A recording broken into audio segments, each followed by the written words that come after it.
All right, that's fair enough. Manchester Derby is the next one we need to talk about. I feel that the theme of this Premier League Express this week is resurgence, because they have been resurgent after that poor start to the Premier League. And as mentioned, a lot of great performances from players during the international break. But City, even though they've been getting results, we've seen them drop points already as well, they don't seem to be out of second gear yet. And that makes things even more interesting. So going into this game, given in mind there has been a bit of a pause, I want to ask you, who are the most important players on each team in the Manchester Derby? And the mention, well, I mean, you can't get past Erling Haaland. You just can't. I know it may be boring. I mean, I could be a hipster here and try to come up with, with some names. But if you look at Manchester City, everybody's an important part, and everybody usually plays that part. There are very few games that I can recall where key players really, really disappointed for Manchester City. They are important in all of that, right? Phil Foden is going to be important. The decision, again, with Grealish and Foden and Bernardo Silva is going to be key, because Pep Guardiola has been trying so hard to give Jack Grealish every opportunity. He scored recently, so that's great. But we've seen it in Champions League against Dortmund, and we see it in the league that when Phil Foden or Bernardo Silva do not play, Manchester City aren't as good, nowhere near, because the combination game for Jack Grealish is still not there yet. And I don't know if it's ever going to come to a level that I think we all expect because of the price tag. So you have to look at Erling Haaland, because I think, again, he's going to see 2, 3, or 4 opportunities that he usually puts away. And on the other side, I will tell you that the key is Marcus Rashford. Reemergence. I think he believes in himself. Finally, I mean, I don't want to say we're no longer talking about the potential, because that was something under the other managers where I don't know about you, but I was so frustrated. Potential. I mean, what's he now, 24, 25? I mean, how long does it take to realize your potential? And we've seen it once, then we haven't seen it for a long period of time. But I think right now, even though he's had some injury, he hasn't been with England.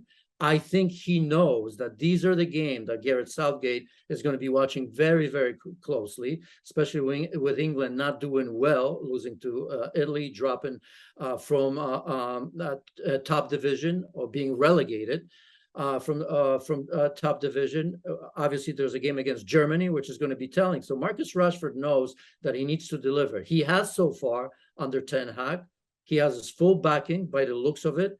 And I'm looking at this as the battle of the two front runners. And I think Marcus Rashford, again, we've seen him do it against Liverpool.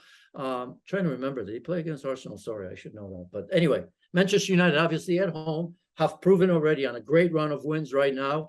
Have won big games already. They've played Liverpool and Arsenal. This is going to be an interesting one, because there was always what if about Manchester United. Always something. Either a player, a team, defensive unit. I don't know when was the last time that United had this sort of kind of positive momentum on and off the pitch, but yet they face a team that, in my opinion, is clearly better than Manchester United on paper. Yeah, Rashford started against Arsenal and scored 2 goals. The 2 goals, yeah, I sort of remember. Yeah, I know, because there's so many. They're I all don't feel one. I don't feel bad with you admitting that. I know you're. No, it's fine. Obviously, we're talking all the time, and the games are coming thick and fast. We've been covering international football this week. So, yeah, it's 3 goals in the last 4 games for him. I want to talk, though, about Erik Ten Hag and the talk of him needing a long-term talisman, someone who we know can get a certain number of goals per year, whether 15 to 20 goals per year. Right now, with the Cristiano Ronaldo situation, obviously, we know long-term that's not going to work at Manchester United. We saw everything that happened in the summer transfer window. We don't know what he's going to be saying in the winter transfer window, if he's going to do the same all over again. But does it make sense for Erik Ten Hag to try and keep hold of him for the winter transfer window and then look at their options for the summer to get a forward in? Yes, as I said, I don't want to dismiss Cristiano Ronaldo. I've tried it every turn.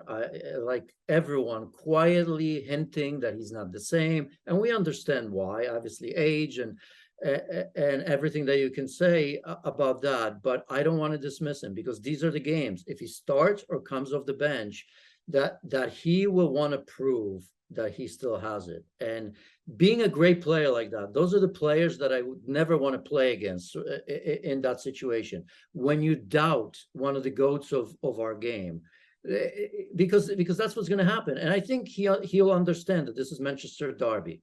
He'll understand that he's no longer the talk. I mean, he isn't the talk of the world.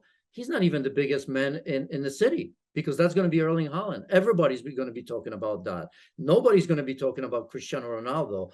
And that's where you worry the most about a player, because he is still capable in a game, 2 or 3 games somewhere in the season, coming in and surprising and getting the winner or that most important goal in a particular game. So this is going to be interesting here for Cristiano Ronaldo in this particular game, because I feel he'll play a part, although obviously we've seen, I'm not sure what's happening with his face during the international game. Yeah, he went on and played, didn't he? Still? He went on and played. So I think, sometimes, these injuries kind of get reassessed after the game. So I'm hoping that he's okay, because it's a big occasion and you'd love to at least know that Cristiano Ronaldo is going to be part of it. I mean, as far as we know, he could start. Rashford's not automatic, right? No, of course. So if you were to give Cristiano Ronaldo advice on how to play this winter transfer window, do you think he should just sit tight himself and just take the role that could be there for him at Manchester United for this season? A lot, it will depend on the situation of Manchester United as well. But I think that's, in a way, it doesn't depend on Cristiano himself. It's there's somebody out there that's going to be looking for a special player to give it a push in, say, in the Champions League or for the title. If somebody comes and is willing to spend the money and take a risk, because it's still not going to be cheap. Cristiano Ronaldo is not going to go play for free, I don't think. So that is the bigger question. It's not what Cristiano Ronaldo wants, because we've seen that in the summer. Is there anyone out there that's willing to spend the money and still think that Cristiano Ronaldo is going to help them in a push for a title or for Champions League? Thank you very much for watching ESPN FC on YouTube. For more highlights, analysis and exclusive content, be sure to subscribe.